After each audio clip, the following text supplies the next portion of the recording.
Suggestion ಏನಂದ್ರೆ ಸೊಳ್ಳೆಯಿಂದ ತಪ್ಪಿಸ್ಕೊಳ್ಳಿ. Actually dengue ಒಂದು virus. ಈ ವೈರಸ್ ಕ್ಯಾರಿ ಮಾಡೋದು ಸೊಳ್ಳೆಗಳು. ದೇಹ ವೈರಸ್ನ ಸಾಯಿಸೋದಕ್ಕೆ ಏನೋ ಒಂದು ತಯಾರು ಮಾಡುತ್ತೆ. ಅದೇ ಪದಾರ್ಥಗಳು ನಮ್ಮ ಸ್ವಂತ ಪ್ಲೇಟ್ಲೆಟ್ನ ನಾಶ ಮಾಡುತ್ತೆ. ಡೆಂಗು ಆಂಟಿಜನ್ ಇರೋದು, ಡೆಂಗು ವೈರಸ್ ಇರೋದು 4 ತರ ಟೈಪ್ಸ್. ಈ ಡೆಂಗ್ಯೂ ನಮ್ಮ ದೇಹದ ಯಾವ ಅಂಗದ ಮೇಲೆ ಹೆಚ್ಚು ಪರಿಣಾಮವನ್ನ ಬೀರುತ್ತೆ? ಓಕೆ, ಡೆಂಗುದಲ್ಲಿ ಮೇನ್ ಅಂದ್ರೆ ತುಂಬಾ ಫಸ್ಟ್ ಡೇನೆ ಸಡನ್ ನಾರ್ಮಲ್ ಇದ್ದ ಮನುಷ್ಯ ಮನೆಗೆ ಬಂದು ಕೂತಿದ್ದಾರೆ, ಸಡನ್ ಆಗಿ ನಮ್ಗೆ ತುಂಬಾ ಹೈ ಫೀವರ್ ಬರುತ್ತೆ. ಫಸ್ಟ್ ಡೇ 103-104 ಫೀವರ್ ಬರ್ಬೋದು. ಈಗ BP ಡೌನ್ ಅಂದ್ರೆ ಎಲ್ಲ ಅಂಗಗಳೂ ಎಫೆಕ್ಟ್ ಆಗ್ಬೋದು. ಬ್ಲೀಡಿಂಗ್ ಕೂಡ ಒಂದು ಪೇಷಂಟ್ಗೆ ನಾರ್ಮಲ್ 1,70,000-80,000 ನಮ್ಗೆ ಬ್ಲೀಡಿಂಗ್ ಬರ್ಬೋದು.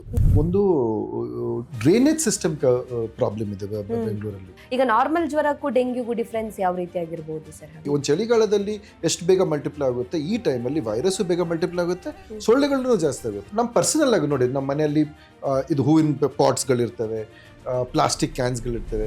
ತುಂಬಾ ಹೈ ಫೀವರ್ 4 ಡೇಸ್ 4 ದಿವಸ, ಮತ್ತೆ ಕಣ್ಣು ಹಿಂಭಾಗದಲ್ಲಿ ಪೇನು, ಬೆನ್ನು ನೋವು, ಇದು ಡೆಂಗ್ಯೂದಲ್ಲಿ ಬರುತ್ತೆ. ಡೆಂಗ್ಯೂ ಬಂದಿರುವಂತ ವ್ಯಕ್ತಿಗೆ ಜ್ವರ ಇಳಿತು ಅಂತ ಹೇಳಿದಾಗ ಸೇಫ್ ಅಂತ ಹೇಳ್ತೀರಾ? ಸೊ ನೋಡಿ, ಈಗ ಒಂದು ಪೈಪ್ ಅಲ್ಲಿ ಲೀಕ್ ಆದ್ರೆ ನಾವೇನ್ ಮಾಡ್ತೀವಿ, ಸೀಲೆಂಟ್ ಹಾಕ್ತೀವಿ. ಈ ಪ್ಲೇಟ್ಲೆಟ್ ಕೆಲಸ ಸೀಲೆಂಟ್ ತರ. ಬ್ಲೀಡಿಂಗ್ ಆದಾಗ ಸೀಲೆಂಟ್ ಹಾಕ್ಬೇಕು ಹೊರತು ಸೀಲೆಂಟ್ ಮೊದಲೇ ಹಾಕ್ಬಿಟ್ಟು ನಾಳೆ ರಕ್ತ ಬ್ಲೀಡಿಂಗ್ ನಿಲ್ಸಕ್ಕಾಗಲ್ಲ. ಟೆಕ್ನಿಕಲ್ ನೋಡಿದ್ರೆ ನಮ್ ಡೆಂಗು ಒನ್ ಟೈಪ್ ಅಲ್ಲಿ ಬಂದ್ರೆ 2 ಟೈಪ್ 3 ಟೈಪ್ 4 ಟೈಪ್ ಅಂದ್ರೆ ಜೀವನದಲ್ಲಿ 4 ಸತಿ ಬರ್ಬೋದು. ಡೆಂಗ್ಯೂ ಇದ್ದಾಗ ಪಪಾಯಿ ಎಲೆ ರಸವನ್ನ ಕುಡಿಬೇಕು ಹೇಳ್ತಾರೆ, ಕಿವಿ ಹಣ್ಣನ್ನ ತಿನ್ಬೇಕು, ಕೆಲವರು ಡ್ರ್ಯಾಗನ್ ಫ್ರೂಟ್ ಅನ್ನ ತಿನ್ಬೇಕು ಹೇಳ್ತಾರೆ. ಇದ್ರ ಹಿಂದೆ ವೈಜ್ಞಾನಿಕ ಕಾರಣ ಏನಾದ್ರೂ ಇದೆಯಾ ಸರ್? ಪಪ್ಪಾಯ ಎಲೆನ ನಾನು ಬೇಡ ಅಂತೀನಿ. ಯಾಕಂದ್ರೆ ತುಂಬಾ ಜನ ನಾನು ಕೊಟ್ಟು ನೋಡಿದ್ದೀನಿ. ನಾನು ಮೊದಲು ಒಂದು 10-12 ಇಯರ್ಸ್ ಹಿಂದೆ ಈ ತರ ಬಂತಲ್ಲ ಪಪ್ಪಾಯ ಎಲೆ ತಿನ್ಬೇಕು, ನಾನು ಹೇಳಿದೆ ಓಕೆ ತಗೊಂಡು. ಬಟ್ ಏನಾಗುತ್ತೆ ಅದರಿಂದ, ನಾವು ಬರೀ ಯಾವುದೇ ಒಂದು ವಿಷಯದ ಒಂದು ಸೈಡ್ ಅನ್ನ ಅಷ್ಟೇ ಹೇಳ್ತೀವಿ. ಸೊ ಜನರಿಗೆ ಎರಡೂ ಮುಖಗಳು ಕೂಡ ಗೊತ್ತಾಗಬೇಕಾಗುತ್ತೆ.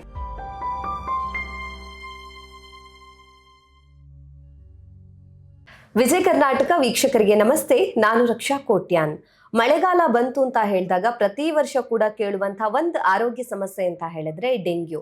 ಎಲ್ಲಾ ಕಡೆ ಕೂಡ ಡೆಂಗ್ಯೂ ಪ್ರಕರಣಗಳು ಹೆಚ್ಚಾಗ್ತಾ ಇದೆ ಅಂತ. ಸೊ ಡೆಂಗ್ಯೂ ಅಂದ ತಕ್ಷಣ ತುಂಬಾ ಜನರಿಗೆ ಭಯ ಆಗುತ್ತೆ. ಇದು ನಾರ್ಮಲ್ ಜ್ವರದ ತರ ಅಲ್ಲ, ಕೆಲವೊಂದ್ಸಲ ಡೆಂಗ್ಯೂ ಇಂದ ಪ್ರಾಣ ಕಳ್ಕೊಳ್ಳುವಂತ ಸಿಚುವೇಶನ್ ಕೂಡ ಬರುತ್ತೆ ಅಂತ. ಸೊ ಪ್ರತಿ ವರ್ಷ ಈ ಡೆಂಗ್ಯೂ ಪ್ರಕರಣ ಹೆಚ್ಚಾಗ್ತಾ ಇದ್ರೂ ಕೂಡ ಇದ್ರ ಬಗ್ಗೆ ಕೇರ್ಲೆಸ್ ಅಂತೂ ಇದ್ದೇ ಇರುತ್ತೆ. ಅದರಲ್ಲೂ ಇತ್ತೀಚೆಗೆ ಆಗಿರುವಂತಹ ಒಂದು ಬೆಳವಣಿಗೆ ಅಂತ ಹೇಳಿದ್ರೆ, ಈ ಡೆಂಗ್ಯೂಗೆ ಸಂಬಂಧಪಟ್ಟ ಹಾಗೆ ಒಂದು ವ್ಯಾಕ್ಸಿನಿಗೆ ಗವರ್ಮೆಂಟ್ ಅನುಮೋದನೆಯನ್ನು ಕೂಡ ಕೊಟ್ಟಿದೆ. ಸೊ ಇದ್ರ ಬಗ್ಗೆ ಕೂಡ ತಿಳ್ಕೊಳ್ಳೋಣ.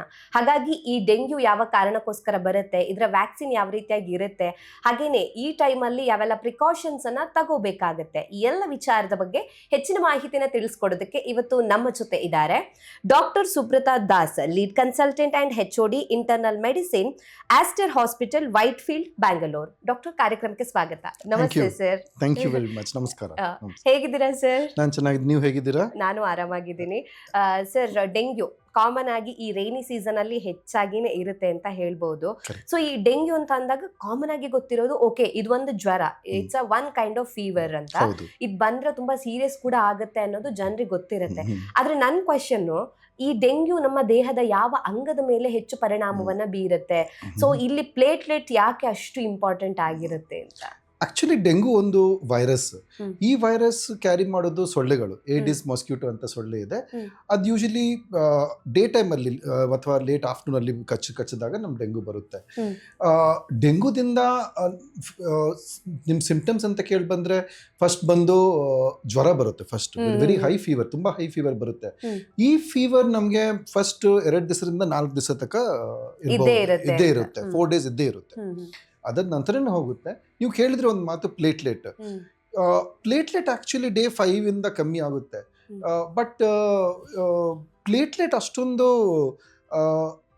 ಬರೇ ಪ್ಲೇಟ್ಲೆಟ್ ಕಮ್ಮಿ ಆಗಿ ಅಂತ ಡೆಂಗು ಪೇಷಂಟ್ ಸೀರಿಯಸ್ ಆಗಿದ್ರಂತ ಅಂತ ಅರ್ಥ ಅಲ್ಲ. ಅಂದ್ರೆ ಪ್ಲೇಟ್ಲೆಟ್ ಕಡಿಮೆ ಆಗಿನೇ ಅವರು ಸೀರಿಯಸ್ ಆಗಿದ್ದಾರೆ ಅಂತ ಅರ್ಥ ಅಲ್ಲ. ಪ್ಲೇಟ್ಲೆಟ್ ಕೂಡ ಇಂಪಾರ್ಟೆಂಟ್. ಯಾಕಂದ್ರೆ ಪ್ಲೇಟ್ಲೆಟ್ ನಾರ್ಮಲ್ ನೋಡಿ 1.5 ಲಕ್ಷದಿಂದ 4.5 ಲಕ್ಷ ಇರಬೇಕು. ಡೆಂಗುದಲ್ಲಿ ಏನಾಗುತ್ತೆ, ನಾವು ದೇಹ ವೈರಸ್ನ ಸಾಯಿಸೋದಕ್ಕೆ ಏನೋ ಒಂದು ತಯಾರು ಮಾಡುತ್ತೆ. ಅದೇ ಪದಾರ್ಥಗಳು ನಮ್ಮ ಸ್ವಂತ ಪ್ಲೇಟ್ಲೆಟ್ನ ನಾಶ ಮಾಡುತ್ತೆ. ಸೊ ಹಾಗಾಗಿ ಪ್ಲೇಟ್ಲೆಟ್ ಕಮ್ಮಿ ಆಗುತ್ತೆ. ನಮ್ಮ ರಕ್ತದಲ್ಲಿ ತಯಾರಾಗುತ್ತೆ, ಅದರಲ್ಲಿ ಬೋನ್ ಮ್ಯಾರೋದಲ್ಲಿ ಸ್ವಲ್ಪ ಪ್ರೆಷರ್ ಇದ್ಬಿಟ್ಟು ಪ್ಲೇಟ್ಲೆಟ್ ಕಮ್ಮಿ ಆಗುತ್ತೆ. ಮೇನ್ಲಿ ನಮ್ಮ ದೇಹನೇ ನಮ್ಮ ಪ್ಲೇಟ್ಲೆಟ್ ಕಮ್ಮಿ ಮಾಡುತ್ತೆ. ಸೊ ಕೆಲವರಿಗೆ ತುಂಬಾ ಕಮ್ಮಿ ಪ್ಲೇಟ್ಲೆಟ್ ಇದ್ಬಿಟ್ಟು ನಾರ್ಮಲ್ 30,000-40,000 ನಾರ್ಮಲ್ ಆಗಿರ್ತಾರೆ. ಇನ್ನು ಕೆಲವರು 1 lakh ಆಗಿಬಿಟ್ಟು ಸೀರಿಯಸ್ ಆಗಿರ್ಬೋದು. ಸೊ ಬರೇ ಪ್ಲೇಟ್ಲೆಟ್ ಇಂದ ನಾವು ಸೀರಿಯಸ್ ಆಗಿದ್ದಂತೆ, ಇನ್ಕ್ಲೂಡಿಂಗ್ ಬ್ಲೀಡಿಂಗ್. ರಕ್ತ ಡೆಂಗುದಲ್ಲಿ ನೀವೇನು ಸಾಧಾರಣ ತಿಳುವಳಿಕೆ ಏನಂದ್ರೆ ಬ್ಲೀಡಿಂಗ್ ಆಗುತ್ತೆ, ತುಂಬಾ ರೇರ್. ಬಟ್ ಬ್ಲೀಡಿಂಗ್ ಕೂಡ ಒಂದು ಪೇಷಂಟ್ಗೆ ನಾರ್ಮಲ್ 1,70,000-80,000 ಅಲ್ಲೂ ನಮ್ ಬ್ಲೀಡಿಂಗ್ ಬರ್ಬೋದು. ಅದೇ ಒಂದು 10,000-20,000 ಬ್ಲೀಡಿಂಗ್ ಬರದೇ ಇರಬಹುದು. ಸೊ ಬ್ಲೀಡಿಂಗ್ ಬಂದಾಗ ಪ್ಲೇಟ್ಲೆಟ್ ಹಾಕಬೇಕಾಗುತ್ತೆ ಹೊರತು ಪ್ಲೇಟ್ಲೆಟ್ ಕಮ್ಮಿ ಇದ್ದಾಗ ಪ್ಲೇಟ್ಲೆಟ್ ಹಾಕುದಿಲ್ಲ. ಬರೀ 10,000 ಕೆಳಗಡೆ ಹೋದ್ರಾಗ ಮಾತ್ರ ನಾವು ಪ್ಲೇಟ್ಲೆಟ್ ಹಾಕ್ತೀವಿ. ಓಕೆ. ಸೊ ಇಂಪಾರ್ಟೆಂಟ್ ಆಗಿ ಈಗ ಡೆಂಗ್ಯೂ ಬಂತು ಅಂತ ಹೇಳಿದಾಗ ಅದು ನಮ್ಮ ಬ್ಲಡ್ ಮೇಲೇನೆ ಪರಿಣಾಮವನ್ನು ಬೀರುತ್ತೆ ಅಂತ. ಅಂದ್ರೆ ಈಗ ಬಾಡಿಯಲ್ಲಿ ಯಾವುದೋ ಒಂದು ಪಾರ್ಟ್ ಮೇಲೆ, ಈಗ ನ್ಯೂಮೋನಿಯಾ ಬಂದ್ರೆ ಅದು ಲಂಗ್ಸ್ ಗೆ ಎಫೆಕ್ಟ್ ಆಗುತ್ತೆ ಅನ್ನೋ ತರ, ಡೆಂಗ್ಯೂದಲ್ಲಿ ಆತರ ಇಂಥದ್ದೇ ಪಾರ್ಟಿಗೆ ಹಾನಿ ಆಗುತ್ತೆ ಅಂತ ಇದೆಯಾ? Good question. ಆಕ್ಚುಲಿ ಡೆಂಗುದಲ್ಲಿ ಪ್ರಾಬ್ಲಮ್ ಇದೆ. Dengue usually 100 first time dengue ಬಂದಾಗ 90-100% ಇಟ್ ಇಸ್ ಸೆಲ್ಫ್ ರಿಸಾಲ್ವಿಂಗ್, ತನ್ನಷ್ಟಕ್ಕೆ ತಾನೇ ಸರಿ ಹೋಗುತ್ತೆ. ಡೆಂಗುದಲ್ಲಿ ಡೇಂಜರ್ ಯೂಶಲಿ ಸೆಕೆಂಡ್ ಟೈಮ್ ಡೆಂಗುನವರು ಯೂಶಲಿ ಅವ್ರಿಗೆ ಟೆಂಡೆನ್ಸಿ ಇರುತ್ತೆ ಸೀರಿಯಸ್ ಆಗೋದು, ಅಂದ್ರೆ ಎರಡನೇ ಸಲ ಬಂದಾಗ. ಫಸ್ಟ್ ಟೈಮಲ್ಲಿ ಆಗುತ್ತೆ, ಬಟ್ ತುಂಬಾ ಅಪರೂಪ ಅವ್ರಿಗೆ ಸೀರಿಯಸ್ ಆಗೋದು. ಸೆಕೆಂಡ್ ಟೈಮ್ ಬರುತ್ತೆ. ಡೆಂಗುದಲ್ಲಿ ಮೇನ್ ಏನಂದ್ರೆ ಡೇ 5ನೇ ದಿವಸದಿಂದ 7ನೇ ದಿವಸ ಮಧ್ಯದಲ್ಲಿ ಬ್ಲಡ್ ಪ್ರೆಷರ್ ಕಮ್ಮಿ ಆಗ್ಬಿಡುತ್ತೆ, ಬಿ ಪಿ ಡೌನ್. ಅದ್ ಯಾಕೆ ಕಾರಣ ಅಂದ್ರೆ, ಈಗ ನೋಡಿ ರಕ್ತ ಪೈಪ್ಗಳಿವೆ, ರಕ್ತ ನರಗಳಿವೆ, ಅಲ್ಲಿ ರಕ್ತ ಒಳಗಡೆ ನಮ್ಗೆ ಏನಿದೆ ಮೇನ್ಲಿ ವಾಟರ್, ನೀರಿರುವುದು, ಜೊತೆಯಲ್ಲಿ ಇದು ಶ್ವೇತ ಸೆಲ್ಸ್, ಕೆಂಪು ರೆಡ್ ಸೆಲ್ಸ್ ಅದೆಲ್ಲ ಇರುತ್ತೆ. ಈಗ ಅದು ಅದರಿಂದ ನಮ್ ವಾಟರ್ ಫ್ಲೂಯಿಡ್ ಅದು ಲೀಕ್ ಆಗುತ್ತೆ. ಒಂದು ವಾಟರ್ ಪೈಪಿಂದ ಹಿಂಗೆ ಲೀಕ್ ಆಗುತ್ತೆ ಆಚೆಗಡೆ ವಾಟರ್, ಆ ಥರ ನಮ್ಮ ರಕ್ತ ಪೈಪಿಂದ ಲೀಕ್ ಆಗಿಬಿಟ್ಟು ಆ ನೀರುಗಳು ನಮಗೆ ಶ್ವಾಸಕೋಶ ಒಳಗಡೆ, ನಮ್ಮ ಹೊಟ್ಟೆ ಒಳಗಡೆ ಬರುತ್ತೆ. ಆ ಥರ ಆದಾಗ ನಮ್ಮ BP ಕಮ್ಮಿ ಆಗಿಬಿಡುತ್ತೆ. ಯಾಕಂದರೆ ರಕ್ತ ಪೈಪ್ಗಳು ಏನು ಮಾಡುತ್ತೆ, ರಕ್ತನ ನಮಗೆ ಬ್ರೈನ್ ತಲುಪಿಸುತ್ತೆ, ಕಿಡ್ನಿಗೆ ತಲುಪಿಸುತ್ತೆ, ಬ್ರೈನ್, ಸೊ ವಿಧ ಅಂಗಗಳು ತಲುಪಿಸುತ್ತೆ. ಈಗ BP ಡೌನ್ ಅಂದ್ರೆ ಎಲ್ಲ ಅಂಗಗಳೂ ಎಫೆಕ್ಟ್ ಆಗ್ಬೋದು. ಈಗ ಲಂಗ್ಸ್ ಅಲ್ಲಿ ತೋರ್ಕೊಂಡು ಲಂಗ್ಸ್ ಉಸಿರಾಡಕ್ಕೆ ಕಷ್ಟ ಆಗ್ಬೋದು, ಮೆದುಳಿಗೆ ರಕ್ತ ಹೋಗಿ ಮನುಷ್ಯನಿಗೆ ಕನ್ಫ್ಯೂಷನ್ ಆಗ್ಬೋದು, ಫಿಟ್ಸ್ ಬರ್ಬೋದು, ಮೂರ್ಛೆ ಕಾಯಿಲೆ ಬರ್ಬೋದು, ಕಿಡ್ನಿಗೆ ಎಫೆಕ್ಟ್ ಆಗಿ ಯೂರಿನ್ ಎಲ್ಲ ಕಮ್ಮಿ ಆಗಿ ಕೆಲವರಿಗೆ ಡಯಾಲಿಸಿಸ್ ಕೂಡ ಬೇಕಾಗ್ಬೋದು. ಬಟ್ ಅಂತ ಪರಿಸ್ಥಿತಿಗಳು ತುಂಬಾ ರೇರ್. ಸೊ BP ಕಮ್ಮಿ ಆದ್ರೆ ಹೆಡ್ ಟು ಎಲ್ಲ ಅಂಗಗಳು ಎಫೆಕ್ಟ್ ಆಗ್ಬೋದು. ಸೊ ಈಗ ಡೆಂಗ್ಯೂದಲ್ಲಿ ಎಲ್ಲರೂ ಹೇಳ್ತಾರೆ ಮೇನ್ ಆಗಿ ಬಿಳಿ ರಕ್ತ ಕಣಗಳು ಅಂದ್ರೆ ವೈಟ್ ಬ್ಲಡ್ ಸೆಲ್ಸ್ ಮೇಲೆ ಎಫೆಕ್ಟ್ ಆಗುತ್ತೆ ಅಂತ. ಸೊ ಇಲ್ಲಿ ಹಾಗಾದ್ರೆ ನಿಜವಾಗಿ ಅದು ವೈಟ್ ಬ್ಲಡ್ ಸೆಲ್ಸ್ ಮೇಲೆ ಅಷ್ಟೇನೆ ಸರ್ ಎಫೆಕ್ಟ್ ಆಗೋದು, ಅಂದ್ರೆ ರೆಡ್ ಬ್ಲಡ್ ಸೆಲ್ಸ್ ಅದ್ರ ಮೇಲೆ ಏನು ಎಫೆಕ್ಟ್ ಆಗಲ್ವಾ, ಕೆಂಪು ರಕ್ತ ಕಣಗಳಿಗೆ ಏನು ಆಗಲ್ವಾ ಅಂತ? ಯೂಶಲಿ ಡೆಂಗುದಲ್ಲಿ ವೈಟ್ ಸೆಲ್ಸ್ ಮತ್ತೆ ಪ್ಲೇಟ್ಲೆಟ್, ಆಕ್ಚುಲಿ 3 ಇದೆ. ಒಂದು ಹಿಮೋಗ್ಲೋಬಿನ್, ಒಂದು ನಮ್ದು ರೆಡ್ ಸೆಲ್ಸ್, ಒಂದು ವೈಟ್ ಸೆಲ್ಸ್, ಒಂದು ಪ್ಲೇಟ್ಲೆಟ್, 3. ವೈಟ್ ಸೆಲ್ಸ್ ಎಫೆಕ್ಟ್ ಆಗುತ್ತೆ. ವೈಟ್ ಸೆಲ್ಸ್ ಪ್ರೊಡಕ್ಷನ್ ತಯಾರಾಗೋದು ಎಲ್ಲಿ ಫ್ಯಾಕ್ಟ್ರಿ ಇದೆ ದೇಹದಲ್ಲಿ, ಬೋನ್ ಮ್ಯಾರೋ ಅಂತೀವಿ, ಆ ಬೋನ್ ಮ್ಯಾರೋದಲ್ಲಿ ಆ ಪ್ರೊಡಕ್ಷನ್ ಕಮ್ಮಿ ಆಗುತ್ತೆ ನಮಗೆ. ಬಟ್ ಅದು ಯೂಶಲಿ 5th ಡೇ ಇಂದ ರಿಕವರಿ ಆಗ್ಬಿಡುತ್ತೆ. ಕೆಲವರಿಗೆ ಆ ಟೈಮಲ್ಲಿ ಬೇರೆ ಇನ್ಫೆಕ್ಷನ್ ಬಂದು, ಈಗ ಡೆಂಗು ಇದೆ, ಈಗ ಡೆಂಗು ಜೊತೆ ಯಾವುದು ನಿಮೋನಿಯಾ ಬಂತು, ಯೂರಿನ್ ಇನ್ಫೆಕ್ಷನ್ ಬಂತು, ಅಂತ ರಿಸ್ಕ್ಗಳು ಹಾಸ್ಪಿಟಲ್ ಇದ್ದಾಗ ವೈಟ್ ಸೆಲ್ ಕಮ್ಮಿ ಆಗುತ್ತೆ, ಇನ್ಫೆಕ್ಷನ್ ರಿಸ್ಕ್ ಜಾಸ್ತಿ ಆಗುತ್ತೆ. But generally white cell count 5th day ಇಂದ ಮೇಲೆ ಬರಕ್ಕೆ ಸ್ಟಾರ್ಟ್ ಆಗುತ್ತೆ. ಓಕೆ, ಸೆಕೆಂಡ್ರಿ ಇನ್ಫೆಕ್ಷನ್ ಅಂತೀವಿ, ಅಂದರೆ ಡೆಂಗುವಿಂದ ಇಮ್ಯುನಿಟಿ ಕಮ್ಮಿ ಆಗಿ ಬೇರೆ ಇನ್ಫೆಕ್ಷನ್ ಬರೋದು, ಅಂಥ ಪರಿಸ್ಥಿತಿ ಯೂಶಲಿ ಕಮ್ಮಿನೇ, ಅನ್ಲೆಸ್ ಅವರಿಗೆ ಬೇರೆ ಕಾಯಿಲೆ ಇದೆ, ಶುಗರ್ ಪೇಷಂಟ್ ಇದ್ದವರಿಗೆ ಜಾಸ್ತಿ, ಬೇರೆ ಇನ್ಫೆಕ್ಷನ್ ಇದ್ದವರಿಗೆ ಜಾಸ್ತಿ ಬರುತ್ತೆ, ಹೊರತು ಇಟ್ಸ್ ರೇರ್. ಓಕೆ, ಹಾಗಾದ್ರೆ ಡೆಂಗ್ಯೂ ಅಂತ ಹೇಳಿದಾಗ ಅದೊಂದು ಜ್ವರ, ಒಂದು ಸೊಳ್ಳೆಯಿಂದ ಬರುವಂಥದ್ದು. ಆ್ಯಂಡ್ ಒನ್ ಇಂಪಾರ್ಟೆಂಟ್ ಥಿಂಗ್ ಏನು ಅಂತ ಹೇಳಿದಾಗ ಅಲ್ಲಿ ವೈಟ್ ಬ್ಲಡ್ ಸೆಲ್ಸ್ ಸ್ವಲ್ಪ ಕಡಿಮೆ ಆಗ್ತಾ ಬರುತ್ತೆ, ಆದರೆ ಆಫ್ಟರ್ 5 days ಇನ್ಕ್ರೀಸ್ ಆಗುತ್ತೆ ಅಂತ, ಅಂದ್ರೆ ತನ್ನಷ್ಟಕ್ಕೆ ತಾನೇ ಇನ್ಕ್ರೀಸ್ ಆಗುತ್ತೆ ಸರ್? ಎಸ್, ತನ್ನಷ್ಟಕ್ಕೆ ತಾನೇ ಇನ್ಕ್ರೀಸ್ ಆಗುತ್ತೆ. ಓಕೆ. ಸೊ ವಿಶೇಷವಾಗಿ ಮಳೆಗಾಲದಲ್ಲಿ ಯಾಕೆ ಜಾಸ್ತಿ ಆಗುತ್ತೆ? ಈಗ ಈ ಬಾರಿಯ ಮಳೆಗಾಲದಲ್ಲಿ ಬೇರೆ ಏನಾದರೂ ವಿಶೇಷ ಕಾರಣ ಏನಾದರೂ ಇದೆಯಾ? ಕೇಸಸ್ ಏನಾದರೂ ಜಾಸ್ತಿ ಆಗ್ತಿದೆಯಾ ಸರ್, ಹೇಗೆ ಹಾಸ್ಪಿಟಲ್ ಅಲ್ಲಿ ಅಂತ? ಹೌದು, ಡೆಂಗು ಇಂದ ಕೇಸಸ್ಗಳು ಜಾಸ್ತಿ ಆಗ್ತಾ ಇದೆ. ಯಾಕಂದ್ರೆ ಮಳೆಗಾಲದಲ್ಲಿ ಒಂದು ಡ್ರೈನೇಜ್ ಸಿಸ್ಟಮ್ ಪ್ರಾಬ್ಲಮ್ ಇದೆ ಬೆಂಗಳೂರಲ್ಲಿ. ನಮ್ಮ ಪರ್ಸನಲ್ ಆಗಿ ನೋಡಿ, ನಮ್ಮ ಮನೆಯಲ್ಲಿ ಇದು ಹೂವಿನ ಪಾಟ್ಸ್ಗಳಿರ್ತವೆ, ಪ್ಲಾಸ್ಟಿಕ್ ಕ್ಯಾನ್ಸ್ಗಳಿರ್ತವೆ, ಅಲ್ಲೆಲ್ಲ ನೀರು ಸ್ಟೋರೇಜ್ ಆಗಿ ಅದ್ರ ಮೇಲೆ ಸೊಳ್ಳೆ ಬ್ರೀಡಿಂಗ್ ಆಗೋದು, ಸೊಳ್ಳೆ ಉತ್ಪತ್ತಿ ಆಗೋದು ಜಾಸ್ತಿ ಆಗುತ್ತೆ. ಅದು ಸೊಳ್ಳೆ, ಅದು ಕ್ಯಾರಿಯರ್. ವೈರಸ್ಸು ಮಾತ್ರ ಈ 25-30 ಟೆಂಪರೇಚರು ಮತ್ತು ಈ ವೆದರಲ್ಲಿ ಹ್ಯೂಮಿಡಿಟಿ ಅಂತೀವಿ ಅದರ ಜಾಸ್ತಿ ಇದ್ದಾಗ ವೈರಸ್ಸು ಬೇಗ ಬೇಗ ಮಲ್ಟಿಪ್ಲೈ ಆಗುತ್ತೆ. ಓಕೆ, ಒಂದು ಚಳಿಗಾಲದಲ್ಲಿ ಎಷ್ಟು ಬೇಗ ಮಲ್ಟಿಪ್ಲೈ ಆಗುತ್ತೆ, ಈ ಟೈಮಲ್ಲಿ ವೈರಸ್ಸು ಬೇಗ ಮಲ್ಟಿಪ್ಲೈ ಆಗುತ್ತೆ, ಸೊಳ್ಳೆಗಳೂ ಜಾಸ್ತಿ ಆಗುತ್ತೆ. ಸೊ ವೈರಸ್ ಮತ್ತು ಅದನ್ನು ಕ್ಯಾರಿ ಮಾಡುವ ಸೊಳ್ಳೆಗಳು ಎರಡೂ ಜಾಸ್ತಿ ಆಗುತ್ತೆ ಈ ಟೈಮಲ್ಲಿ. ಹಾಗಾಗಿ ದಿಸ್ ಇಸ್ ಮೋರ್ ಈ ಟೈಮಲ್ಲಿ. ಮತ್ತು ಬೆಂಗಳೂರಲ್ಲಿ ನೋಡಿದ್ರೆ ನೀವು ನೋಡ್ಬೋದು, ಡ್ರೈನೇಜ್ ಸಿಸ್ಟಮ್ ಇಂಪ್ರೂವ್ ಮಾಡೋಕ್ಕೆ ಖಂಡಿತ ಪ್ರತಿಯೊಂದು ಸರ್ಕಾರ ಟ್ರೈ ಮಾಡ್ತಾರೆ. ಬಟ್ ಡ್ರೈನೇಜ್ ಸಿಸ್ಟಮ್ ಇನ್ನೂ ಕೆಲವು ಕಡೆ ಇಂಪ್ರೂವ್ ಆಗುದಂತ ಇದೆ. ವಾಟರ್ ಸ್ಟ್ಯಾಗ್ನೇಷನ್, ನೀರ್ ನಿಂತಿರೋ ಜಾಗದಲ್ಲಿ ಸೊಳ್ಳೆ ಉತ್ಪತ್ತಿಯಾಗಿನೇ ಜಾಸ್ತಿ ಆಗುವಂಥದ್ದು ಅಂತ. ಸೊ ಸಿಟಿಗಳಲ್ಲಿ ಮೇನ್ ಇದೇ ರೀಸನ್ ಆಗಿರಬಹುದು ಅಂತ. ಓಕೆ ಸರ್, ಹಾಗಿದ್ರೆ ಈಗ ಡೆಂಗ್ಯೂ ಇದ್ದಾಗ ಯಾವೆಲ್ಲ ಲಕ್ಷಣಗಳು ಕಂಡು ಬರುತ್ತೆ, ಸೊ ಹೇಗೆ ಅಲರ್ಟ್ ಆಗ್ಬೇಕಾಗತ್ತೆ ಅಂತ? ಕರೆಕ್ಟ್.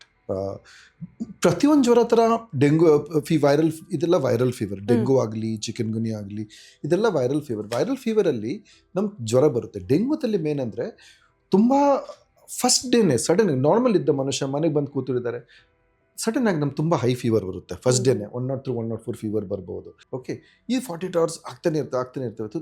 ಅದು ಮೇನ್ ಸಿಂಪ್ಟಮ್. ಡೆಂಗುದಲ್ಲಿ ಮಸಲ್ ಪೇನ್ಗಳು ತುಂಬ ಜಾಸ್ತಿ ಆಗುತ್ತೆ. ನಿಮ್ಮ ಕೈಕಾಲು ನೋವು, ಮೈಕೈ ನೋವುಗಳು ತುಂಬ ಜಾಸ್ತಿ ಆಗೋದು. ಇನ್ನೊಂದು ಕ್ಯಾರೆಕ್ಟರಿಸ್ಟಿಕ್ಸ್ ಸಿಂಪ್ಟಮ್ಸ್ ಏನಂದರೆ, ನಮ್ಮ ಕಣ್ಣಿನ ಅರೌಂಡ್ ಕಣ್ಣಿನ ಹಿಂದೆ ನೋವು ಬರುತ್ತೆ. ಕಣ್ಣಿನ ಹಿಂದೆ ಪೇನ್ ತರ ನಮ್ಮ ಅನ್ಸುತ್ತೆ ಕಣ್ಣು ಒಳಗಡೆ ಏನಾದ್ರು ಆಗಿದೆಯೋ ಅಂತ. ಕಣ್ಣು ಹಿಂಭಾಗದ ಪೇನು, ಬೆನ್ನು ನೋವು, ಇವೆರಡು ತುಂಬಾ ಕ್ಲಾಸಿಕಲ್. ಚಿಕನ್ ಗುನ್ಯಾ ಅಂತ ನೀವು ಕೇಳ್ಬೋದು, ಕೆಲವರು ಹೇಳ್ತಾರೆ ಚಿಕನ್ ಗುನ್ಯಾ ಅಂತ. ಚಿಕನ್ ಗುನ್ಯಾದಲ್ಲಿ ಏನಾಗುತ್ತೆ, ಡೆಂಗು ತರ ಅಷ್ಟೊಂದು ಹೈ ಫೀವರ್ ಫಸ್ಟ್ ಡೇಲೆ ಬರಲ್ಲ. ಬಟ್ ಚಿಕನ್ ಗುನ್ಯಾದಲ್ಲಿ ಜಾಯಿಂಟ್ಗಳು ಜಾಸ್ತಿ ಎಫೆಕ್ಟ್ ಆಗುತ್ತೆ. ಡೆಂಗುದಲ್ಲೂ ಗಂಟು ಚಿಕನ್ ಗುನ್ಯಾದಲ್ಲಿ, ಡೆಂಗುದಲ್ಲೂ ಗಂಟು ನೋವು ಬರುತ್ತೆ. ಬಟ್ ಚಿಕನ್ ಗುನ್ಯಾದಲ್ಲಿ ಅದು ಮೋರ್ ಪ್ರಾಮಿನೆಂಟ್ ಅಂತ. ಓಕೆ. ಈಗ ನಾರ್ಮಲ್ ಜ್ವರಕ್ಕೂ ಡೆಂಗ್ಯೂಗೂ ಡಿಫರೆನ್ಸ್ ಯಾವ ರೀತಿ ಆಗಿರಬಹುದು ಸರ್? ನಾರ್ಮಲ್ ಜ್ವರ, ನಾವು ವೈರಲ್ ಜ್ವರ ಬಗ್ಗೆ ಮಾತಾಡೋಣ. ವೈರಲ್ ಜ್ವರ ಈಗ ನಮಗೆ ಈಗ ನೆಗಡಿ ಕೆಮ್ಮಾಗುತ್ತೆ, ಫ್ಲೂ ನಡೀತಾ ಇದೆ ಈ ಸೀಸನ್ ಅಲ್ಲಿ. ಅದರಲ್ಲಿ ಏನಾಗುತ್ತೆ, ಜ್ವರ ಫಸ್ಟ್ ಡೇನೆ ಅಷ್ಟೊಂದು ಜಾಸ್ತಿ ಬರಲ್ಲ. Usually first, second, third day ಬರುತ್ತೆ. ಓಕೆ, 2 to 3 days ಇರುತ್ತೆ. ವೈರಲ್ ಫೀವರ್ ಒಂದು ವಾರ ತನಕ ಇರಬಹುದು. ಬಟ್ ತುಂಬಾ ಹೈ ಫೀವರ್ 4 days, 4 ದಿವಸ, ಮತ್ತೆ ಕಣ್ಣು ಹಿಂಭಾಗದಲ್ಲಿ ಪೇನು, ಬೆನ್ನು ನೋವು, ಇದು ಡೆಂಗುದಲ್ಲಿ ಬರುತ್ತೆ. ನಾರ್ಮಲ್ ಜ್ವರ ಅಂದ್ರೆ ಈಗ ನೋಡಿ, ಒಬ್ಬರಿಗೆ ನೆಗಡಿ ಕೆಮ್ಮಿದ್ರೆ ಅವರಿಗೆ ಫ್ಲೂ ಆಗಿದೆ ಅಂತ, ಇನ್ಫ್ಲೂಯೆನ್ಸ್ ಆಗಿದೆ ಅಂತ ಅರ್ಥ. ಯಾರಿಗೆ ಮೂತ್ರದಲ್ಲಿ ಉರಿ ಆಗ್ತದೆ ಅವ್ರಿಗೆ ಯೂರಿನ್ ಇನ್ಫೆಕ್ಷನ್ ಅಂತ ಅರ್ಥ. ಯಾರಿಗೆ ಬೇದಿ ಆಗ್ತಾ ಇದೆ, ವಾಂತಿ ಆಗ್ತದೆ ಅವ್ರಿಗೆ ಸ್ಟಮಕ್ ಇನ್ಫೆಕ್ಷನ್ ಅಂತ ಅರ್ಥ. ಬಟ್ ಡೆಂಗುಗಳಲ್ಲಿ ಬೇರೆ ಏನ್ ಸಿಂಪ್ಟಮ್ಸ್ ಯೂಶಲಿ ಬರಲ್ಲ. ಓಕೆ, ಫಸ್ಟ್ ತಲೆನೋವು, ಮೈಕೈ ನೋವು, ಕಣ್ಣು ಹಿಂದೆ ನೋವುಗಳು ಅಷ್ಟೇ. ಮತ್ತೆ ಸಡನ್ ಆಗಿ ಜಾಸ್ತಿ, ಇದಿಷ್ಟು ಮುಖ್ಯ ಲಕ್ಷಣ ಅಂತ ಹೇಳ್ಬಹುದು. ಈಗ ಒಂದ್ ಪರ್ಸನ್ಗೆ ಡೆಂಗ್ಯೂ ಬಂದಿದೆ, ಆದ್ರೆ ಜ್ವರ ನೋಡಿದಾಗ ಟೆಂಪರೇಚರ್ ಕಡಿಮೆ ಆಗಿದೆ. ಸೊ ಡೆಂಗ್ಯೂ ಬಂದಿರುವಂತ ವ್ಯಕ್ತಿಗೆ ಜ್ವರ ಇಳಿತು ಅಂತ ಹೇಳಿದಾಗ ಸೇಫ್ ಅಂತ ಹೇಳ್ತೀರಾ, ಅಥವಾ ಅದೇ ಒಂದು ಅಪಾಯದ ಸೂಚನೆ ಆಗಿರಬಹುದಾ ಅಂತ? ಆಕ್ಚುಲಿ ಕರೆಕ್ಟ್, ಒಂದು ಮಾತಾಡಿ, ಅಪಾಯ ಸೂಚನೆ ಅದು ನಿಜ. ಡೆಂಗುದಲ್ಲಿ ಫೀವರ್ 4 ದಿವಸ 5 ದಿವಸ ಇರುತ್ತೆ. ಒಬ್ಬೊಬ್ಬರಿಗೆ ಒಂದು ವಾರ ತಗೊಂಡು ಅದು ಕಾಮನ್, 4-5 ದಿವಸ ಇರೋದು. 4-5 ದಿವಸ ಆದ ನಂತರ ಜ್ವರ ಇಳಿಯುತ್ತೆ. ಜ್ವರ ಇಳಿದಾಗ ಆಕ್ಚುಲಿ ಆ ಟೈಮಲ್ಲಿ ನಮ್ಗೆಲ್ಲ ಸಮಸ್ಯೆಗಳು ಶುರುವಾಗೋದು. ಆ ಟೈಮಲ್ಲಿ ನಿಮ್ಗೆ ಹೇಳಿದೆಲ್ಲ, BP ಕಮ್ಮಿ ಆಗೋದು, ನಮಗೆ ಬ್ಲಡ್ ಪ್ರೆಷರ್ ಕಮ್ಮಿ ಆಗೋದು, ಪ್ಲೇಟ್ಲೆಟು ಆ ಟೈಮಲ್ಲಿ ಕಮ್ಮಿ. ನಾವು ಚೆಕ್ ಮಾಡ್ತೀವಿ, ಖಂಡಿತ ಚೆಕ್ ಮಾಡ್ತೀವಿ. ಯಾಕಂದ್ರೆ ಯೂಶಲಿ ಎಷ್ಟಿರುತ್ತೆ ಸರ್ ಪ್ಲೇಟ್ಲೆಟ್? ನೋಡಿ, ಒಬ್ಬ ಪೇಷಂಟ್ಗೆ ಆ ಟೈಮಲ್ಲಿ ನಾರ್ಮಲಿ 1 ಲಕ್ಷ 1.5 ಲಕ್ಷ ಮೇಲೆ ಇರುತ್ತೆ. ನಾರ್ಮಲಿ 1.5 ಲಕ್ಷ ಇರಬೇಕಾಗುತ್ತೆ. ಬಟ್ 1 ಲಕ್ಷ ತನಕ ಓಕೆ ಅಂತೀವಿ, 1 ಲಕ್ಷದಿಂದ ಕಮ್ಮಿ ಆಗುತ್ತೆ. ಆ ಟೈಮಲ್ಲಿ ಪ್ಲೇಟ್ಲೆಟ್ ಇಳಿಯಕ್ಕೆ ಸ್ಟಾರ್ಟ್ ಆಗುತ್ತೆ ಡೇ 5 ಇಂದ. ಸೊ ಡೇ 5 ಇಂದ ಇಳಿಯಕ್ಕೆ 1 ಲಕ್ಷ ನಿನ್ನೆ ಇತ್ತು, ಇವತ್ತು ಟಕ್ ಅಂತ ನನಗೆ ಇವತ್ತು 6ನೇ ದಿವಸ 50,000 ಬರ್ಬೋದು, ಆಮೇಲೆ 40. ಬಟ್ ಅದು ಆಗ್ಬಿಟ್ಟಂದ್ರೆ ಅದು ನನಗೆ ಸೀರಿಯಸ್ ಆಗಿದೆ ಅಂತ ಅರ್ಥ ಅಲ್ಲ. ಅದೊಂದು ಗ್ರಾಫ್ ಏನಿಲ್ಲ. ಜನರ ಇವತ್ತು 1 ಲಕ್ಷ, ಈಗ 50 ಆಗಿದೆ, ನಾಳೆ 0 ಆಗ್ಬಿಡುತ್ತೆ. ಆ ಥರ ಆಗಲ್ಲ. ಒಂಥರ ಆಗಿ ಸ್ಲೋಪಲ್ಲಿ ಆಗಿ ಮತ್ತೆ ಮೇಲೆ ಬರುತ್ತೆ, ಒಂದು ಲೆವೆಲಲ್ಲಿ ಇದ್ಬಿಟ್ಟು. ಈ ಟೈಮಲ್ಲಿ ನಾವು ಪ್ಲೇಟ್ಲೆಟ್ ಯಾಕೆ ಚೆಕ್ ಮಾಡ್ತೀವಿ ಅಂದರೆ, 10,000ಗಿಂತ ಕೆಳಗಡೆ ಹೋದರೆ ಪ್ಲೇಟ್ಲೆಟ್ ಹಾಕ್ತೀವಿ. ಪ್ಲೇಟ್ಲೆಟ್ ಮೊದಲೇ ಯಾಕೆ ಹಾಕ್ಬಾರ್ದು? ಜನರು ಕೇಳ್ಬೋದು, ನಮ್ಮ ಪ್ಲೇಟ್ಲೆಟ್ ಮೊದಲೇ ಈಗ ಡಾಕ್ಟರ್ ಕಮ್ಮಿ ಆಗಿ 30,000 ಈಗಲೇ ಹಾಕ್ಬಿಡಿ ಬೇಗ. ಎಷ್ಟು ಪ್ಲೇಟ್ಲೆಟ್ ಹಾಕ್ತೀರ ಅದು ಅಷ್ಟು ನಾಶ ಆಗುತ್ತೆ ಬಾಡಿಯಲ್ಲಿ, ಮತ್ತು ರಿಕವರಿ ಇನ್ನೂ ಲೇಟ್ ಆಗುತ್ತೆ. ಯಾಕಂದರೆ ನಮ್ಮ ಬಾಡಿ ತಯಾರು ಮಾಡ್ತಾ ಇದೆ ವೆಪನ್ಸ್ಗಳು, ಅದು ನಮ್ಮ ವೈರಸ್ನ ಸಾಯಿಸೋದಕ್ಕೆ. ಅದೇನ್ ಸ್ವಂತ ನಿಮ್ಮ ಪ್ಲೇಟ್ಲೆಟ್ ನಾಶ ಮಾಡ್ತಾ ಇದೆ. ಎಷ್ಟು ಪ್ಲೇಟ್ಲೆಟ್ ನೀವು ಆಚೆಗಡೆ ಹಾಕ್ತಾರೆ, ಅದು ಕೂಡ ಫಾರಿನ್ ಅಲ್ವಾ? ಸೊ ನೋಡಿ, ಈಗ ಒಂದು ಪೈಪಲ್ಲಿ ಲೀಕ್ ಆದರೆ ನಾವೇನ್ ಮಾಡ್ತೀವಿ, ಸೀಲೆಂಟ್ ಹಾಕ್ತೀವಿ. ಈ ಪ್ಲೇಟ್ಲೆಟ್ ಕೆಲಸ ಸೀಲೆಂಟ್ ತರ. ಬ್ಲೀಡಿಂಗ್ ಆದಾಗ ಸೀಲೆಂಟ್ ಹಾಕಬೇಕು ಹೊರತು ಸೀಲೆಂಟ್ ಮೊದಲೇ ಹಾಕ್ಬಿಟ್ಟು ನಾಳೆ ರಕ್ತ ಬ್ಲೀಡಿಂಗ್ ನಾನು ನಿಲ್ಸಕ್ಕಾಗಲ್ಲ. ಸೊ ನಾವು 1 ಲಕ್ಷದಿಂದ ಪ್ಲೇಟ್ಲೆಟ್ ಇದ್ದಾಗ ನಾನು ಬ್ಲೀಡಿಂಗ್ ಆದರೆ, ರಕ್ತ ಬ್ಲೀಡಿಂಗ್ ಆಗ್ತಾ ಇದೆ. ಯಾಕಂದ್ರೆ ಡೆಂಗುದಲ್ಲಿ ವಾಟರ್ ಅದು ರಕ್ತ ಪೈಪ್ಗಳು ಲೀಕ್ ಆಗಿಬಿಡುತ್ತೆ. ಸೊ ಆ ಟೈಮಲ್ಲಿ ನಾವು ಪ್ಲೇಟ್ಲೆಟ್ ಹಾಕಬೇಕು. ಅದು 1 ಲಕ್ಷದಲ್ಲೂ ಹಾಕ್ಬೋದು. ಅದೇ ಒಂದು 20,000-30,000 ಪೇಷಂಟ್ ಸ್ಟೇಬಲ್ ಇದ್ದಾಗ ಅವ್ರಿಗೆ ಪ್ಲೇಟ್ಲೆಟ್ ಓಕೆ. ಸೊ 10,000 ಇದ್ರೆ ಅಥವಾ ಅದಕ್ಕಿಂತ ಕಡಿಮೆ ಇದ್ದಾಗ ಪ್ಲೇಟ್ಲೆಟ್ಸ್ ಎಕ್ಸ್ಟ್ರಾ ಹಾಕ್ಬೇಕಾಗತ್ತೆ ಅಂತ ಕೊಡ್ಬೇಕಾಗತ್ತೆ ಅಂತ. ಅದಕ್ಕಿಂತ ಜಾಸ್ತಿ ಇದ್ದಾಗ ಅಗತ್ಯ ಇರೋದಿಲ್ಲ. ನಮ್ ದೇಹನೇ ಅದನ್ನು ಉತ್ಪತ್ತಿ ಮಾಡುವಂತ ಶಕ್ತಿ ನಮ್ಮಲ್ಲಿ ಇರುತ್ತೆ. ಯೂಶಲಿ 8-9 ರಿಂದ ರಿಕವರ್ ಆಗುತ್ತೆ. 10 to 20,000 ಡಿಬೇಟಬಲ್. ಅದು ತುಂಬಾ ಟೆಕ್ನಿಕಲ್. ಕೆಲವು ಸತಿ 20,000 ಒಳಗಡೆನೂ ಹಾಕ್ತೀವಿ. ಅದು ಡಿಪೆಂಡ್ ಆನ್ ಯಾವ ಬಾಕಿ ಏನೇನು ಕಾಯಿಲೆ ಇದೆ ಅದ್ರ ಬಗ್ಗೆ ನೋಡಿಕೊಂಡು ಕೆಲವು ಸತಿ. ಬಟ್ 20,000 ಕೆಳಗಡೆ ಮೇಲೆ ನಾವು ಪ್ಲೇಟ್ಲೆಟ್ ಟ್ರಾನ್ಸ್ಫ್ಯೂಷನ್ ಮಾಡಬಾರ್ದು. ಓಕೆ. ಸೊ 20,000 ಕೆಳಗಡೆ ಇದ್ದಾಗ ಮಾಡಬಹುದು, ಅದಕ್ಕಿಂತ ಜಾಸ್ತಿ ಇದ್ದಾಗ ಅಗತ್ಯ ಇರೋದಿಲ್ಲ ಅಂತ. ಓಕೆ ಸರ್, ಈಗ ಡೆಂಗ್ಯೂ ಜ್ವರ ಬಂತು, ಅವರು ಎಮರ್ಜೆನ್ಸಿ ಕಂಡೀಷನ್ ಅಲ್ಲಿ ಇದಾರಂತೆ ಅಥವಾ ಜೀವಕ್ಕೆ ಅಪಾಯ ಅನ್ನೋ ತರದ್ದು ಸುದ್ದಿಗಳನ್ನ ಕೂಡ ಕೆಲವೊಂದು ಕಡೆ ನಾವು ಕೇಳಿದೀವಿ. ಯಾಕೆ ಹೀಗಾಗತ್ತೆ ಅಂದ್ರೆ ಅದು ಪ್ರಾಣಕ್ಕೆ ಕುತ್ತು ತರುವಂತದ್ದು ಏನಾಗಿರುತ್ತೆ ಆಕ್ಚುಲಿ? ಯೂಶಲಿ ನಮಗೆ 2ನೇ ಟೈಮ್ ಡೆಂಗ್ಯೂ ಯಾವ್ರಿಗೆ ಬರುತ್ತೆ ಅವ್ರಿಗೆ ಇದು ಸೀರಿಯಸ್ ಆಗೋದು ಚಾನ್ಸಸ್ ಜಾಸ್ತಿ. ಮೊದಲ ಬಾರಿನೂ ಬರ್ಬೋದು, ಬಟ್ ತುಂಬಾ ಅಪರೂಪ. 2ನೇ ಸತಿ ಬಂದವರಿಗೆ ಜಾಸ್ತಿ. ಅದು ಕೂಡ ಯು ಕ್ಯಾನ್ ಸೇ 1 to 3% ಅಷ್ಟೇ. 2nd ಟೈಮ್ ಡೆಂಗ್ಯೂ ಬಂದವರಿಗೆ ಏನಾಗುತ್ತೆ, ಜ್ವರ ಹೋದ ನಂತರ 5ನೇ ದಿವಸ 7ನೇ ದಿವಸದಿಂದ ಆ ಟೈಮಲ್ಲಿ ನಮ್ಮ BP ಡೌನ್ ಆಗಿಬಿಡುತ್ತೆ. ಎದೆಯಲ್ಲಿ ನೀರು ತುಂಬಿಕೊಂಡು ಉಸಿರಾಟ ಕಷ್ಟ ಆಗಬಹುದು. ಕೆಲವರಿಗೆ ಕನ್ಫ್ಯೂಷನ್ ಆಗ್ಬೋದು, ಅವ್ರಿಗೆ ಬೇರೆಯವ್ರನ್ನ ಗುರುತು ಪಡೆದಂಗೆ ಇರ್ಬೋದು, ಡ್ರೌಸಿನೆಸ್ ಆಗ್ಬೋದು, ಫಿಟ್ಸ್ ಬರ್ಬೋದು, ಕಿಡ್ನಿ ಫಂಕ್ಷನ್, ಕಿಡ್ನಿಗೆ BP ಕಮ್ಮಿ ಆಗೋದಕ್ಕೋಸ್ಕರ ಕಿಡ್ನಿ ಕೆಲಸ ಮಾಡದೇ ಇರಬಹುದು. ಲಂಗ್ಸ್ ಎಫೆಕ್ಟ್ ಆದಾಗ ಅವ್ರು ವೆಂಟಿಲೇಟರ್ಗೂ ಹೋಗ್ಬೋದು. ಸೊ ಪ್ರಾಣಕ್ಕೆ ಅಪಾಯ ಆಗುತ್ತೆ. ಬ್ಲೀಡಿಂಗು ಆಗುತ್ತೆ. ಕೆಲವರಿಗೆ ಬ್ಲೀಡಿಂಗ್ ಆಗಿ ನಮಗೆ ಈಗ ನೋಡಿ, ಮೂಗಿಂದ ಬಾಯಿಂದ ಹಲ್ಲಿಂದ ಬ್ಲೀಡಿಂಗ್ ಬಂದ್ರೆ it is we know that ಬರ್ತಾ ಇದೆ, ಕಾಣ್ತಾ ಇದೆ, ತಕ್ಷಣ ಪ್ಲೇಟ್ಲೆಟ್ ಬೇರೆ ಕ್ಲಾಟಿಂಗ್ ಫ್ಯಾಕ್ಟರ್ಸ್ ಆಗ್ಬೋದು.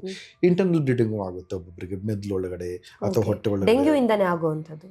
ಡೆಂಗ್ಯೂಯಿಂದನೇ ಆಗುತ್ತೆ. ಅದರ ಎಫೆಕ್ಟ್ಸ್ ಅಂತ ಹೇಳ್ಬೋದಾ? ಡೆಂಗ್ಯೂ ಎಫೆಕ್ಟ್ಸ್ ಹೇಳ್ಬೋದು. ಕರೆಕ್ಟ್. ಡೆಂಗ್ಯೂಯಿಂದ ಬ್ಲೀಡಿಂಗ್ ರಿಸ್ಕ್ ಇದಿರುತ್ತೆ. ಡೆಂಗ್ಯೂ ಹಿಮರಾಜಿಕ್ ಫೀವರ್ ಎರಡು ಪ್ರಾಬ್ಲಮ್ ಇಲ್ಲ. ಡೆಂಗ್ಯೂ ಶಾಕ್ ಅಂದ್ರೆ BP ಡೌನ್ ಆಯ್ತು, ಎಷ್ಟು ನಾವು ಡ್ರಿಪ್ ಹಾಕಿದ್ರು, ಎಷ್ಟು ಔಷಧ ಹಾಕಿದ್ರು BP ಮೇಲೆ ಬರ್ತಾ ಇಲ್ಲ, ಅದು ಡೆಂಗ್ಯೂ ಶಾಕ್, ಅದು ಪ್ರಾಣಕ್ಕೆ ಅಪಾಯ. ಡೆಂಗ್ಯೂ ಹಿಮರೇಜ್ ಅಂದ್ರೆ ಬ್ಲೀಡಿಂಗ್ ಆಗ್ತಾನೆ ಇರ್ತವೆ. ಸೊ ಬ್ಲೀಡಿಂಗ್ ನಿಲ್ಸಕ್ಕೆ ಬರೀ ಪ್ಲೇಟ್ಲೆಟ್ ಅಲ್ಲ, ಕೆಲವು ವಿಧವಾದ ಕ್ಲಾಟಿಂಗ್ ಫ್ಯಾಕ್ಟರ್ಸ್ಗಳು ಕ್ಲಾಟ್ ಮಾಡಕ್ಕೆ ಆ ಪೈಪ್ಗಳು ಲೀಕ್ ಆಗ್ತಾ ಇದೆ, ಸೀಲೆಂಟ್ ಹಾಕ್ತಾನೆ ಇರ್ತೀವಿ ನಾವು, ಆದ್ರೂ ಕೂಡ ಬ್ಲೀಡಿಂಗ್ ಆಗ್ತಾನೆ ಇರ್ತವೆ. ಸೊ ಅದೊಂದು 2 ಡೇಂಜರ್. ಬಟ್ ಅದು ತುಂಬಾ ರೇರ್ ಆಗೋದು ಅಂತ ಪರಿಸ್ಥಿತಿ. ನಾವೇನು ಮಾಡ್ತೀವಿ, ಅದಕ್ಕೆ ನಾವು ಹೇಳ್ತೀವಿ ನೋಡಿ, BP ಗಮನ ಮಾಡಿ, ಮನೆಯಲ್ಲಿ ನೋಡ್ಕೊಳ್ಳಿ. ನಿಮಗೆ BP ಕಮ್ಮಿ, BP ಹೆಂಗೆ ಗೊತ್ತಾಗ, ಸಿಂಪ್ಟಮ್ಸ್ ಏನು? ಈಗ ನಾನು ಕೂತಿದ್ದೀನಿ, ನಾನು ನಿಂತ್ಕೊಂಡಾಗ ನನಗೆ ತಲೆ ಚಕ್ಕರ್ ಬರ್ತದೆ, ಬೀಳಂಗೆ ಆಗ್ತಾ ಇತ್ತು ನನಗೆ, ಹಂಗಿದ್ರೆ ನನ್ನ BP ಡೌನ್ ಆಗಿದೆ ಅಂತ ಅರ್ಥ. ನಾನು ಯೂರಿನ್ ಕರೆಕ್ಟಾಗಿ ಬರ್ತಾ ಇಲ್ಲ ಅಂದರೆ ನನ್ನ BP ಡೌನ್ ಇರಬಹುದು.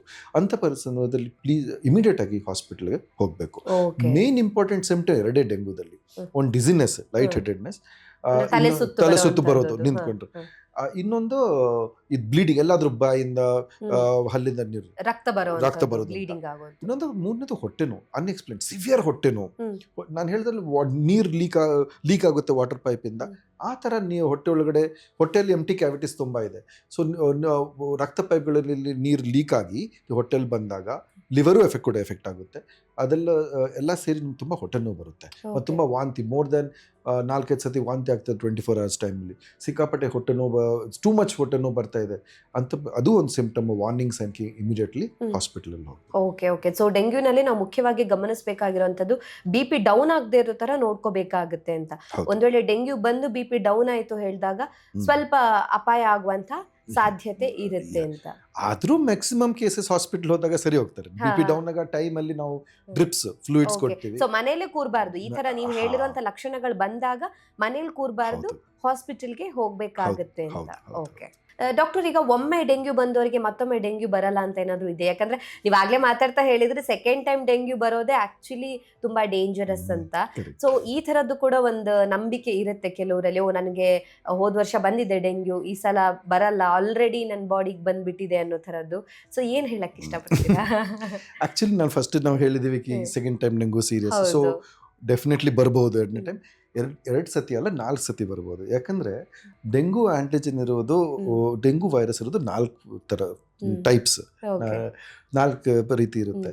ಸೊ ಒಂದು ಸ್ಟ್ರೇನ್ ಇಂದ ಇನ್ಫೆಕ್ಷನ್ ಆದಾಗ ಆ ಸ್ಟ್ರೇನ್ ಮತ್ತೆ ಬರಲ್ಲ ಲೈಫಲ್ಲಿ, ಬಟ್ ಬಾಕಿ 3 ಸ್ಟ್ರೈನ್ ಬರ್ಬೋದು. ಓಕೆ ಸೊ ಟೆಕ್ನಿಕಲ್ ನೋಡಿದ್ರೆ ನಮ್ ಡೆಂಗು ಒನ್ ಟೈಪ್ ಅಲ್ಲಿ ಬಂದ್ರೆ 2 ಟೈಪ್ 3 ಟೈಪ್ 4 ಟೈಪ್ ಅಂದ್ರೆ ಒಬ್ಬ ವ್ಯಕ್ತಿಗೆ 4 ಸಲ. ಜೀವನದಲ್ಲಿ 4 ಸತಿ ಬರ್ಬೋದು.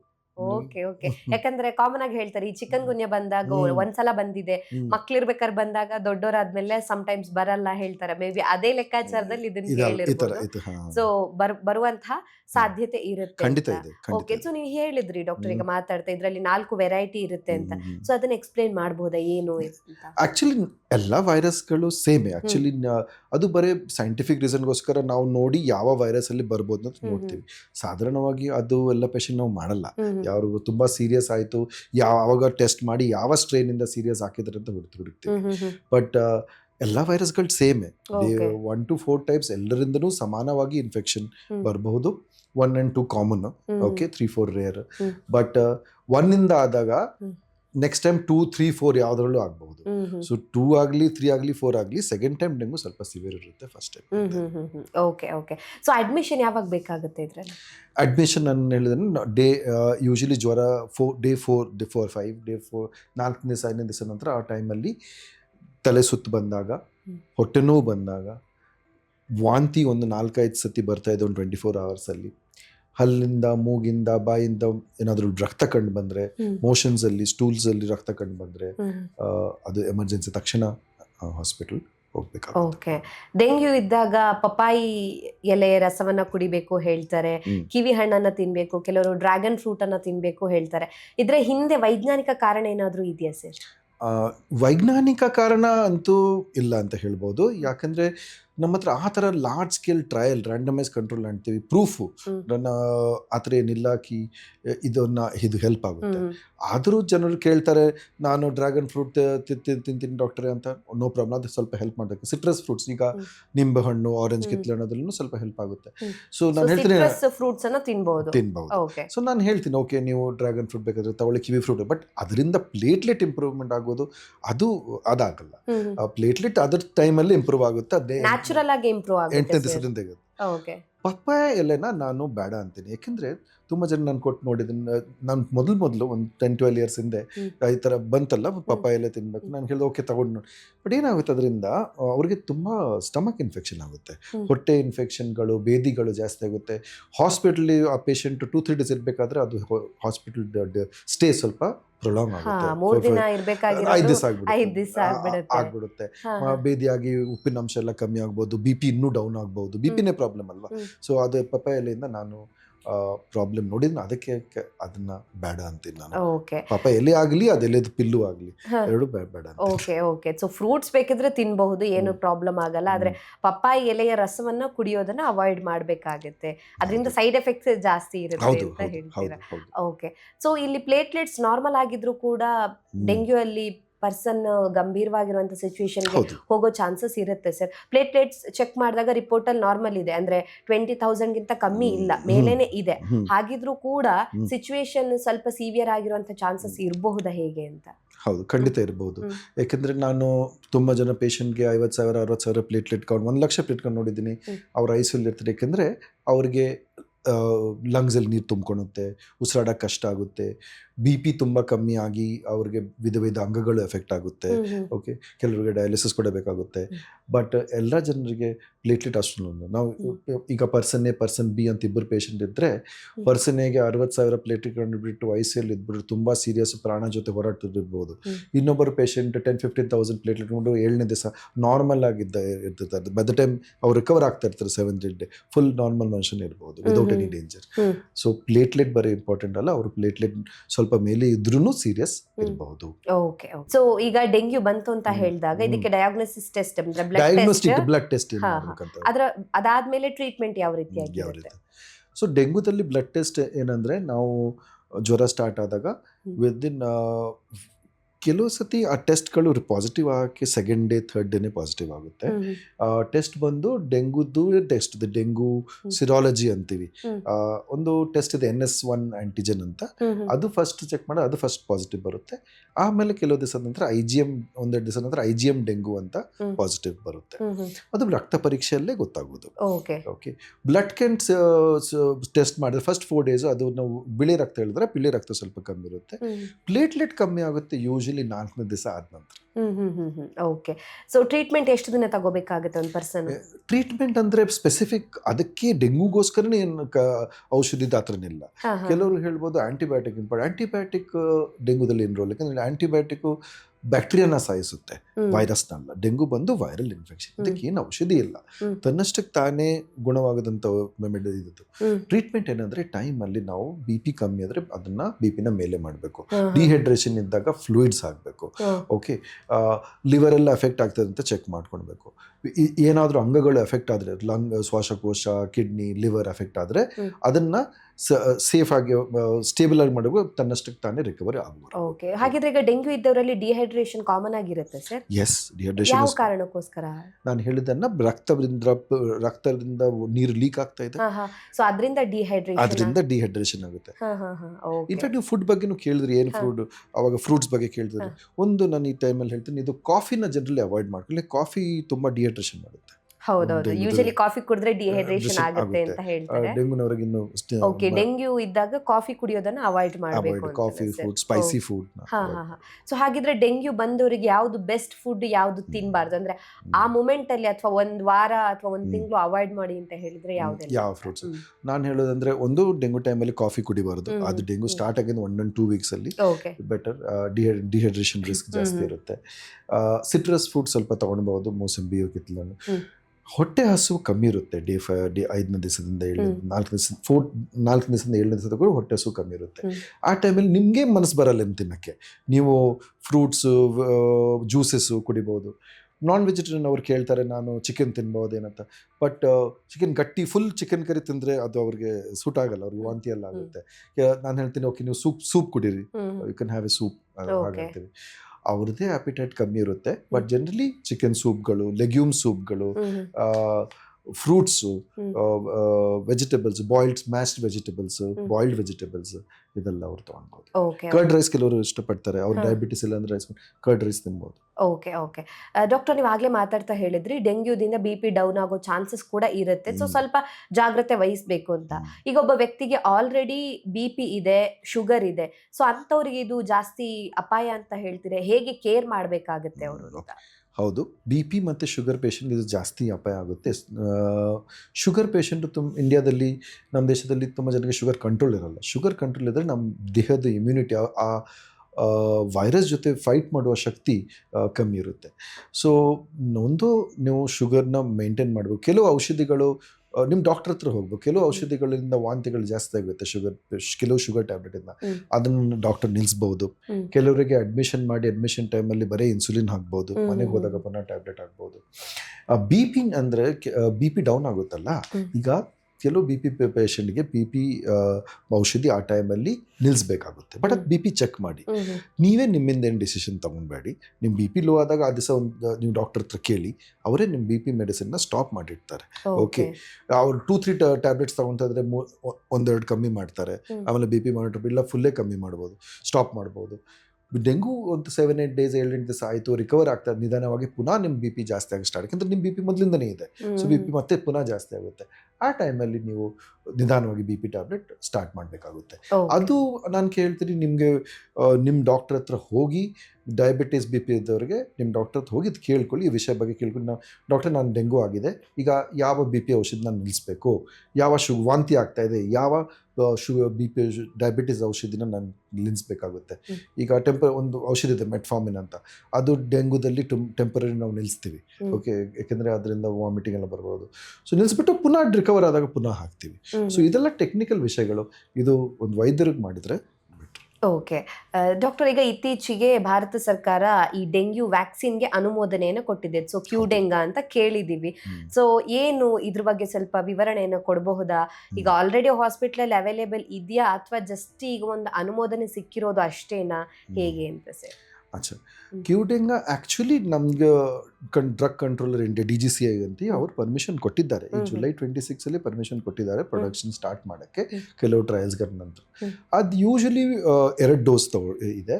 4 ಇಯರ್ಸಿಂದ 4 ವರ್ಷದಿಂದ 60 ವರ್ಷ ಯಾರು ಬೇಕೋ ತೊಗೊಳ್ಬೋದು. ಅದಕ್ಕಿಂತ ಮುಂಚೆ ಏನಾದರೂ specific test ಮಾಡಬೇಕಂತೇನಿಲ್ಲ.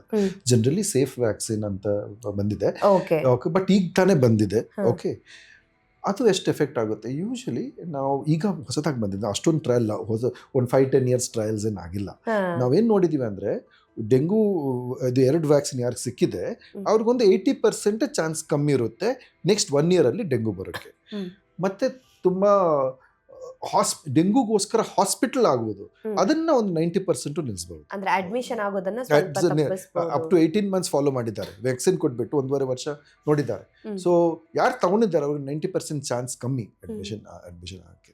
So short trials but till now ಎಲ್ಲ ಸೇಫ್ ಆಗಿದೆ.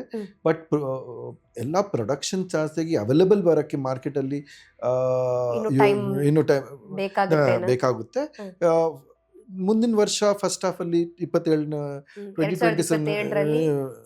ಸಿಗುತ್ತಂತ ಫಸ್ಟ್ ಹಾಫ್ ಅಲ್ಲಿ ಸಿಗುತ್ತಂತ.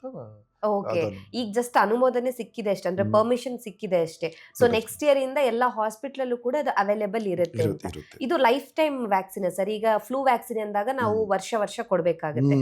ಈಗ ಕೋವಿಡ್ ವ್ಯಾಕ್ಸಿನ್ ಅಂದಾಗ ಓಕೆ ಆ ಟೈಮಲ್ಲಿ ಕೊಟ್ಟರು ಅದೇ ಫೈನಲ್ ಅನ್ನೋ ತರ ಆಗಿತ್ತು, ಅಂದ್ರೆ ಸದ್ಯಕ್ಕೆ ಆ ತರ ಇತ್ತು. ಸೊ ಈ ಪರ್ಟಿಕ್ಯುಲರ್ಲಿ ಇದ್ರದ್ದು ಡೆಂಗ್ಯೂ ವ್ಯಾಕ್ಸಿನ್ ಅಂತ ನೋಡಿದಾಗ ಸೊ 2 ಸಲ ಕೊಟ್ರೆ ಮುಗೀತು, ನೆಕ್ಸ್ಟ್ ತಗೊಳ್ಳೋ ಅವಶ್ಯಕತೆ ಇಲ್ಲ ಅಂತನಾ, ಅಥವಾ ಎವ್ರಿ ಸೀಸನ್ ಬಂದಾಗ ತಗೋಬೇಕು ಅಂತ ಏನಾದ್ರು ಇದೆಯಾ? ಹೇಗೆ? ಅಲ್ಲ, ಎವ್ರಿ ಸೀಸನ್ ಮಾಡಿದ್ರೆ ಒಂದ್ಸತಿ ತಗೊಂಡ್ರೆ ಸಾಕು, ಬಟ್ 2 ಡೋಸಸ್ ತಗೊಂಡ್ಬೇಕು. ಈಗ ಒಂದು ತಗೊಂಡ್ಬಿಟ್ಟು 3 ತಿಂಗಳಾದ ನಂತರ ಇನ್ನೊಂದ್ಸತಿ ತಗೊಂಡ್ಬೇಕು. ಆ ವೈರಸ್ ಅಲ್ಲಿ ಎಲ್ಲ 4 ಸ್ಟ್ರೇನ್ ಅಲ್ಲೂ ಕವರ್ ಇದೆ. ಸೊ ಅದು ಲೈವ್ ವ್ಯಾಕ್ಸಿನ್ ಅಂದ್ರೆ ಅದು ವ್ಯಾಕ್ಸಿನ್ ಅಲ್ಲೇ ವೈರಸ್ ಇರುತ್ತೆ. ಅದು ಸ್ವಲ್ಪ ವೀಕ್ ವೈರಸ್. ಅದು ದೇಹದೊಳಗಡೆ ಹೋಗಿ ನಮ್ಮ ಇಮ್ಯುನಿಟಿ ತಯಾರಾಗುತ್ತೆ, ನಮ್ಮ ದೇಹ ತಯಾರು ಮಾಡುತ್ತೆ ಪದಾರ್ಥಗಳು ನೆಕ್ಸ್ಟ್ ಆತರ ವೈರಸ್ ಬಂದಾಗ ಅದನ್ನ ಫೈಟ್ ಮಾಡಕ್ಕೆ. Okay okay. ಸೊ ಮುಂದಿನ ವರ್ಷದಿಂದ ಈ ಒಂದು ಡೆಂಗ್ಯೂ ವ್ಯಾಕ್ಸಿನ್ ಅವೈಲೇಬಲ್ ಇರುತ್ತೆ, ಸಿಗಬಹುದಾದಂತ ಚಾನ್ಸಸ್ ಇರುತ್ತೆ ಅಂತ. ಸೊ ಗವರ್ಮೆಂಟ್ ಹಾಗೇನೆ ಪ್ರೈವೇಟ್ 2 ಸೆಕ್ಟರ್ ಅಲ್ಲೂ ಕೂಡ ಸಿಗುತ್ತೆ, 2 ಹಾಸ್ಪಿಟಲ್ ಅಲ್ಲೂ ಸಿಗುತ್ತೆ. Okay okay. ಕೆಲವರಿಗೆ ಒಂದು ಕಾಯಿಲೆ ಇರುತ್ತೆ, SLE, ರುಮೆಟೈಡ್ ಆರ್ಥರೈಟಿಸ್ ಅಂತ ಟೆಕ್ನಿಕಲ್ ಕಾಯಿಲೆಗಳು. ಅದರಲ್ಲಿ ಅವ್ರಿಗೆ ಇಮ್ಯುನಿಟಿ ಕಮ್ಮಿ ಮಾಡಲಿಕ್ಕೆ ಔಷಧಿಗಳೆಲ್ಲ ಇರ್ತವೆ. ಅಂಥ ಪೇಷಂಟ್ಗಳು ತಗೊಂಡ್ಬಾರ್ದು ಆ್ಯಕ್ಚುಲಿ ವ್ಯಾಕ್ಸಿನ್ಗಳು. ನಿಮಗೆ ಯಾರಾದ್ರೂ ಆ ಥರ ಕಾಯಿಲೆ ಇದ್ರೆ ನಿಮ್ಮ ಡಾಕ್ಟರ್ ಕೇಳಿಬಿಟ್ಟೇ ತಗೊಳ್ಬೇಕು.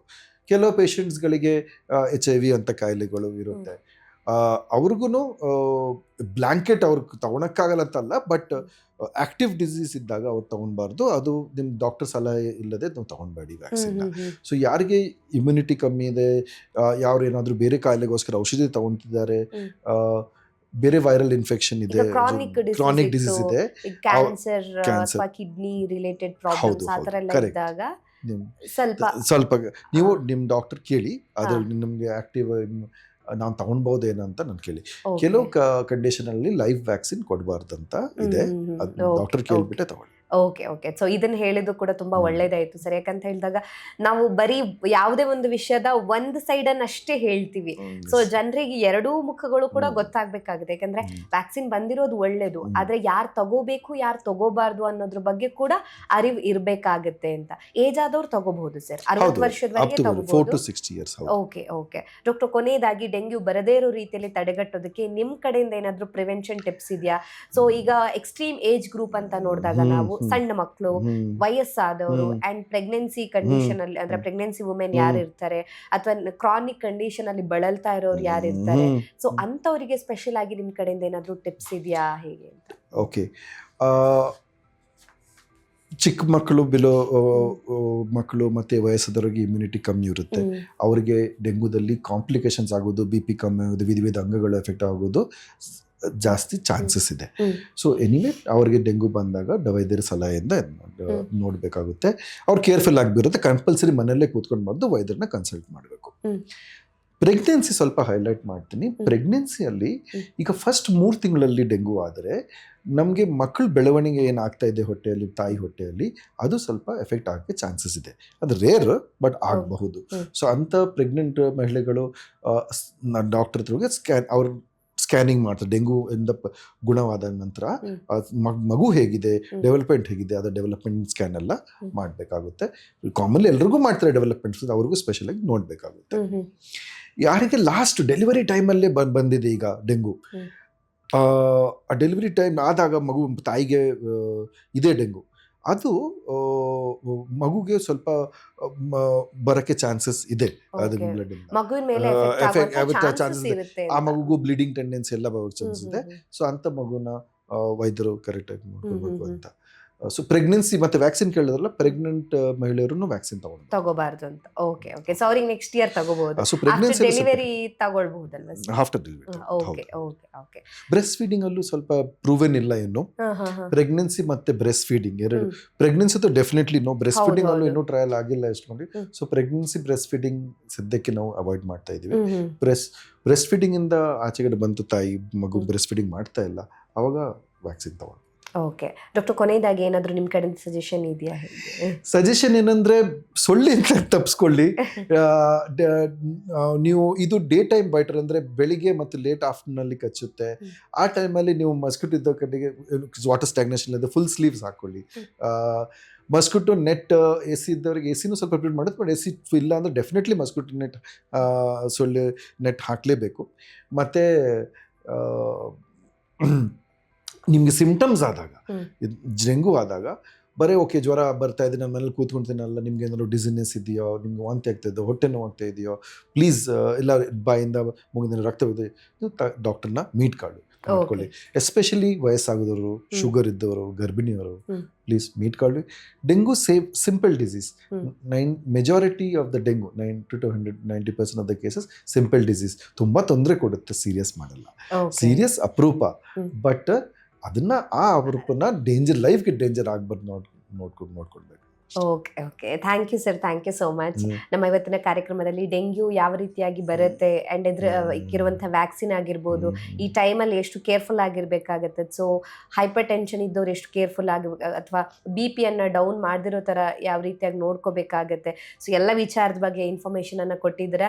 ಆ್ಯಂಡ್ ಈ ರೈನಿ ಸೀಸನ್ಗೆ ಇದು ಒಂದು ಬೆಸ್ಟ್ ಟಾಪಿಕ್ ಅಂತಲೇ ಹೇಳ್ಬೋದು. ಸೊ ತುಂಬ ಜನ ಇದ್ರ ಬಗ್ಗೆ ತಿಳ್ಕೋಬೇಕು, ಅದರಲ್ಲೂ ಸ್ಪೆಷಲಿ ಏನು ವ್ಯಾಕ್ಸಿನು, ಏನಪ್ಪ ಇದು ಅವೈಲೇಬಲ್ ಇದೆಯಾ ಅನ್ನೋದೆಲ್ಲ ಇರುತ್ತೆ. ಸೊ ಒಂದಿಷ್ಟು ಕ್ವಶನ್ಸ್ಗಳು ಇದ್ದೇ ಇರುತ್ತೆ. ಸೊ ಎಲ್ಲದ್ರ ಬಗ್ಗೆ ಇನ್ಫಾರ್ಮೇಷನ್ ಅನ್ನು ಕೊಟ್ಟಿದ್ದೀರಾ. ಥ್ಯಾಂಕ್ ಯು ಸರ್, ನಮಸ್ತೆ. ಥ್ಯಾಂಕ್ ಯು ವೀಕ್ಷಿಸಿ. ನಮ್ಮ ಇವತ್ತಿನ ಕಾರ್ಯಕ್ರಮದಲ್ಲಿ ಡೆಂಗ್ಯೂ ವಿಚಾರದ ಬಗ್ಗೆ ಡಾಕ್ಟರ್ ನಮಗೆ ಹೆಚ್ಚಿನ ಮಾಹಿತಿಯನ್ನು ತಿಳಿಸ್ಕೊಟ್ಟಿದ್ದಾರೆ. ಆರೋಗ್ಯಕ್ಕೆ ಸಂಬಂಧಿಸಿದಂಥ ಹೆಚ್ಚಿನ ವಿಡಿಯೋಗಳನ್ನು ನಮ್ಮ ವಿಜಯ ಕರ್ನಾಟಕ ಹೆಲ್ತ್ ಪೇಜ್ನಲ್ಲಿ ನೀವು ನೋಡಬಹುದು.